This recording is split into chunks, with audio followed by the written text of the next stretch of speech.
चंदू बेटी, मैं जा रही हूँ दाना लेने और तुम अपने भाई और इस अंडे का ख्याल रखना। मैं जल्दी आ जाऊंगी। और हाँ, तुम दोनों यहीं पर रहना, कहीं भी मत जाना। ठीक है मम्मा, आप आराम से जाइए, मैं यहीं पर हूँ और अंडे का भी ख्याल रखूंगी मम्मा, और भाई का भी। फिर सोना चिड़िया जंगल की तरफ चली जाती है। इधर गौरी अपने बेटे से बोलती है, बेटा जग्गू, मैं जा रही हूँ दाना चुनने। तुम इस अंडे का ख्याल रखना और कहीं जाना मत जब तक मैं ना आ जाऊं। फिर गौरी भी चली जाती है जंगल की तरफ। दीदी, मम्मी को आने में अभी बहुत टाइम लगेगा। दीदी चलो ना, जग्गू के घर पर खेलने चलते हैं, बहुत दिन हो गया है दीदी। नहीं भाई, मम्मी बोली थी तुम दोनों घर पे रहना और इस अंडे का ख्याल रखना। मैं नहीं जाऊंगी, मैं मम्मी की ही बात मानूंगी और तुम भी मत जाओ जब तक मम्मी ना आ जाए। भैया दीदी, मुझे जाना है, मैं जाऊंगा, अभी मैं जा रहा हूँ, मुझे जाना है, मुझे खेलना है, बहुत दिन हो गया दीदी, मैं जा रहा हूँ। चंदू का भाई मानता नहीं और चला जाता है। जग्गू, मैं आ गया, चलो जग्गू, हम दोनों एक साथ खेलते हैं। अच्छा हुआ राजू, तुम आ गए, मैं घर पे बैठ के अकेले बोर हो रहा था। फिर वो दोनों खेलने लगते हैं। पकड़ो राजू, मुझे पकड़ो, नहीं पकड़ पाओगे। पकड़ो राजू, पकड़ो। वो दोनों ऐसे ही खेल रहे थे, इतने में जग्गू से अंडा टूट जाता है। राजू, तुमने अंडा क्यों तोड़ दिया?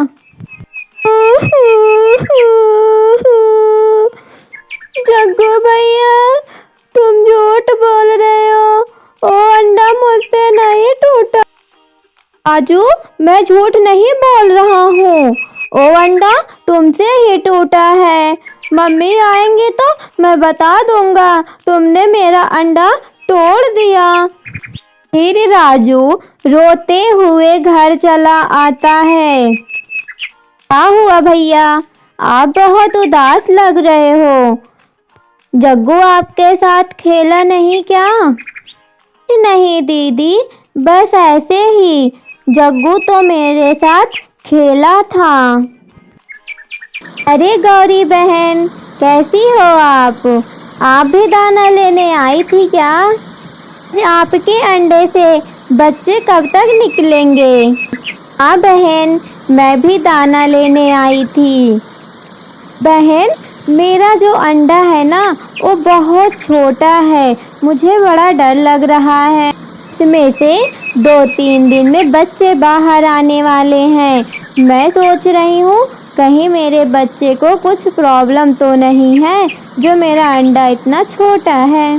गौरी बहन, आप बिल्कुल भी टेंशन ना लो, क्योंकि कभी कभी अंडे छोटे हो ही जाते हैं, बच्चे को कोई प्रॉब्लम नहीं होगा।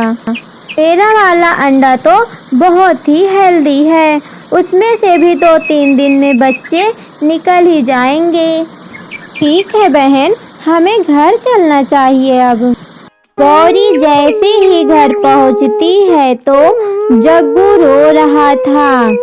बेटा जग्गू, तुम क्यों रो रहे हो बेटा? क्या हो गया, बताओ मुझे। मम्मा, आपके जाने के बाद राजू आया था, राजू बोला चलो भाई खेलते हैं। मैं खेलने नहीं गया तो वो अंडा हमारा फोड़ दिया, इसमें से हमारा एक और भाई आने वाला था। इतना इतना सुनते ही गौरी की सांसें ही जैसे रुक गई। हे भगवान, ये क्या हो गया? मुझे पता होता तो मैं जाती ही नहीं। जग्गू, तुम सच बोल रहे हो ना? राजू से ही वो अंडा टूटा है। अब मैं चिड़िया को दिखाती हूँ मेरा अंडा टूटने का क्या फल उसे मिलता है। चल मेरे साथ अभी। बेटा राजू, ले बेटा ये फल खा ले। माँ, मेरा मन नहीं है अभी कुछ भी खाने का, मुझे भूख भी नहीं लगी है मम्मा। मम्मा, जब से आप गई हो तब से राजू ऐसे ही बैठा है, ना कुछ बोल रहा है और ना कुछ खा पी रहा है, पता नहीं क्या हो गया। इतने में गौरी आ जाती है। मैं बताती हूँ ना राजू को क्या हुआ है। राजू ने मेरा अंडा तोड़ दिया। मम्मा, मैंने वो अंडा नहीं तोड़ा, वो अंडा जग्गू से टूटा था मम्मा। है ना, मैंने मना किया था ना तुम दोनों को घर से बाहर जाने के लिए, तो तुम दोनों घर से बाहर क्यों गए? माँ, मैं घर से बाहर नहीं गई थी, मैं राजू को मना भी कर रही थी, लेकिन वो मेरी बात नहीं सुना और चला गया। अब मैं भी दिखाती हूँ उसकी सजा क्या होती है। इतना बोलकर गौरी उस अंडे को नीचे फेंक देती है। गौरी, तुमने ये क्या कर दिया? तुम मेरी आंखों के सामने मेरे अंडे को फेंक दी। तुम्हें ऐसा नहीं करना चाहिए था गौरी। देख राजू, तेरी एक गलती की वजह से मुझे कितना बड़ा सजा मिल रहा है। मैं अपने बच्चों को भी इस दुनिया में नहीं ला पाई। 2 दिन बाद। जग्गू, मैं तुम्हें मार डालूंगा। मुझे झूठ बोलने वाले बच्चों से सत्य नफरत है। मैं तुझे मार डालूंगा जग्गू, मैं तुझे मार डालूंगा। हा हा हा हा हा हा हा। प्लीज हमें छोड़ दो, हम आज के बाद झूठ नहीं बोलेंगे। मुझे छोड़ दो, हमें छोड़ दो प्लीज, हम झूठ नहीं बोलेंगे। आज के बाद हम झूठ नहीं बोलेंगे। क्या हुआ जग्गू, क्या हुआ बताओ? इतने में जग्गू उठकर बैठ जाता है। अम्मा, उस दिन मैं झूठ बोला था कि वो अंडा राजू से टूट गया था। माँ, मैं बहुत डर गया था मम्मा, इसलिए मैं झूठ बोल दिया। मम्मा, वो अंडा मुझसे ही टूटा था। मम्मा, जिस दिन से मैं झूठ बोला हूँ उस दिन से मुझे बहुत डरावने सपने आते थे मम्मा। जग्गू, तुम मुझसे कितना बड़ा अनर्थ करवा दिए जग्गू। मैं तो माफी भी मांगने लायक नहीं बची। तुम झूठ क्यों बोले जग्गू? सॉरी मम्मा। चलो मम्मा, चिड़िया आंटी से माफी मांग लेते हैं। चिड़िया बहन, मुझे माफ कर दो बहन। उस दिन राजू की गलती नहीं थी, जग्गू की ही गलती थी बहन। हाँ आंटी, मैं डर की वजह से राजू का नाम लगा दिया था, माफ कर दो। ठीक है गौरी बहन, अब तो जो हो गया उसे बदला नहीं जा सकता, कोई बात नहीं। फिर चिड़िया अपने बेटे को गले लगा लेती है और उससे माफ़ी मांगती है। प्यारे बच्चों, इस कहानी से हमें यही शिक्षा मिलती है कि हमें कभी भी झूठ नहीं बोलना चाहिए। झूठ बोलने से बहुत बड़ा नुकसान हो सकता है। मैं आप लोग के लिए इतना मेहनत करती हूँ, लेकिन आप लोग मेरी वीडियो को लाइक शेयर सब्सक्राइब नहीं करते हो। प्लीज़ मेरे वीडियो को लाइक शेयर सब्सक्राइब करें। धन्यवाद आपका। मम्मा, आप इतना उदास क्यों दिख रही हैं? क्या हो गया मम्मा, मुझे बताओ। कुछ नहीं मेरी लाडो, बस थोड़ा खाने का प्रॉब्लम है। आज ही का खाना बस हमारे पास है, वही सोच रहे हैं कल हम लोग क्या खाएंगे। अच्छा लाडो, तू ये सब छोड़, ले एक फल बचा है, तू खा ले बेटा। मम्मा, आपको भी भूख लगी थी ना, आप भी आधा फल खा लो। नहीं मेरी लाडो, मुझे भूख नहीं लगी है, बेटा आप ही खा लो ये फल। ऐसे ही दोनों बैठकर बातें कर ही रही थी कि इतने में उनके घर का बेल बजता है। लाडो बाहर जाकर देखती है तो एक बुढ़िया पक्षी वहाँ पर बैठी है। बेटा, मुझे बहुत तेज भूख लगी है, आपके पास कुछ खाने को हो तो दे दो बेटा। लाडो उस पक्षी को घर के अंदर लेकर आ जाती है। मम्मा, इस आंटी को बहुत तेज भूख लगी है, आप वो फल आंटी को दे दीजिए। काकी, आप उस गट्ठर को नीचे रख दो और ये फल खा लो। फिर वो पक्षी गट्ठर को नीचे रख देती है और फल खाने लगती है। मम्मा मम्मा, देखो ये आंटी अपना गट्ठर यहीं भूल गई हैं।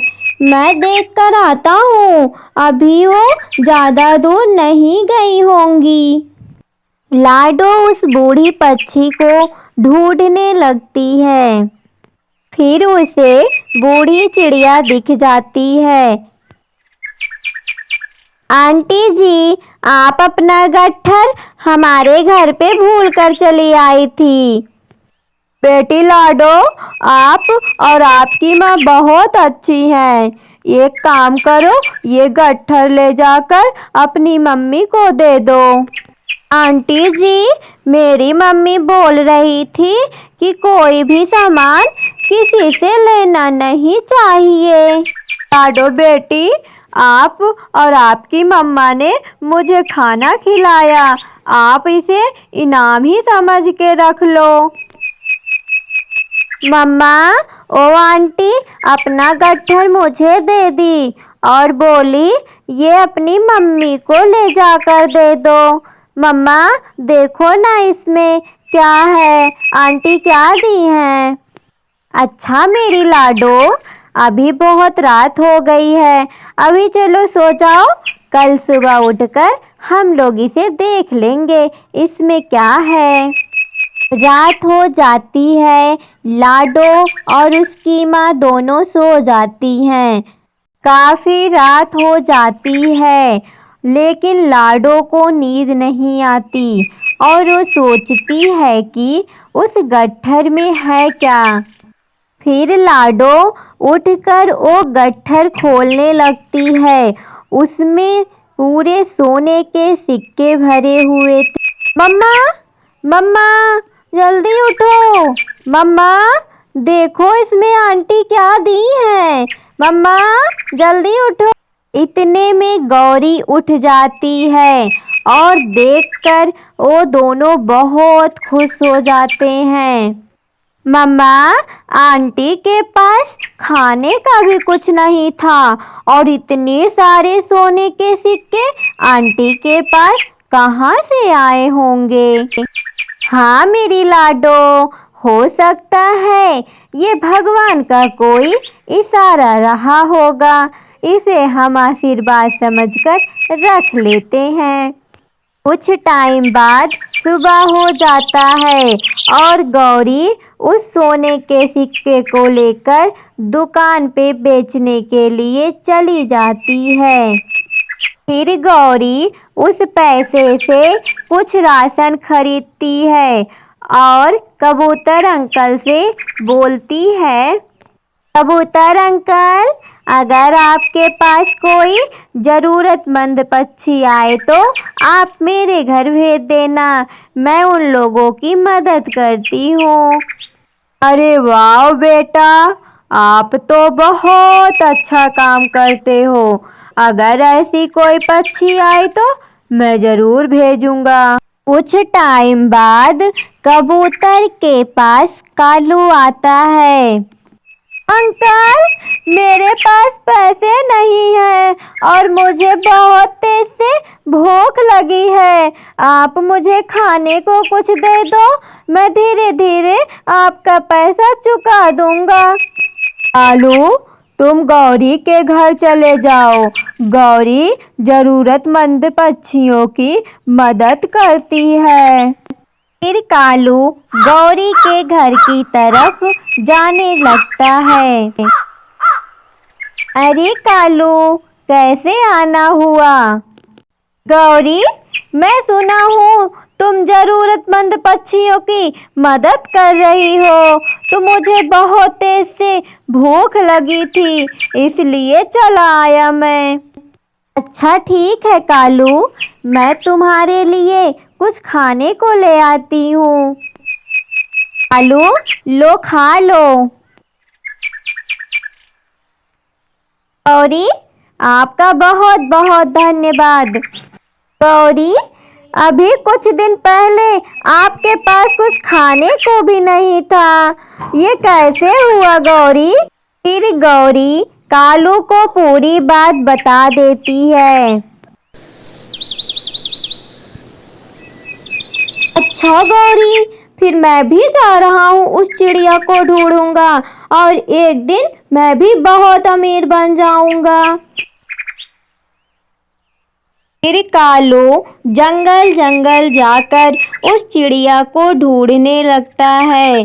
बहुत ढूंढने के बाद वो चिड़िया उसे दिख जाती है। काकी, आप गौरी को सोने के सिक्के दी है ना? आप मुझे भी दे दो वो सोने के सिक्के। अच्छा कालू, तुम्हें मेरा एक काम करना पड़ेगा। पहले तुम्हें इस एप्पल को कबूतर के पास पहुंचाना है। बस मेरा इस छोटा सा काम कर दो। फिर कालू उस एप्पल को लेके जाने लगता है। कुछ दूर जाने के बाद एक पेड़ पर बैठ जाता है। ये काकी कितनी गंदी हैं, मुझसे इतना काम करवा रही हैं। एक काम करता हूँ, ये एप्पल मैं खुद ही खा लेता हूँ, उनको पता भी नहीं चले और उनको जाके बोल दूंगा मैं वो फल कबूतर को दे आया। यही सोचकर कालू वो फल खा लेता है और फिर चिड़िया के पास वापस लौटने लगता है।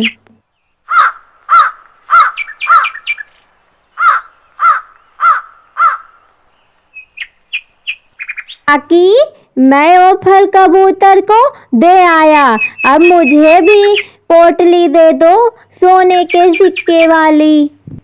हाँ कालू, क्यों नहीं दूंगी, तुम मेरा बहुत बड़ा काम किए हो।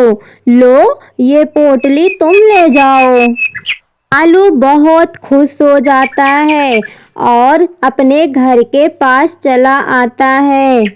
अब से मैं इसे खोलना चाहता हूँ। पहले मैं खोल कर देखता हूँ कि इसमें कितने सोने के सिक्के हैं।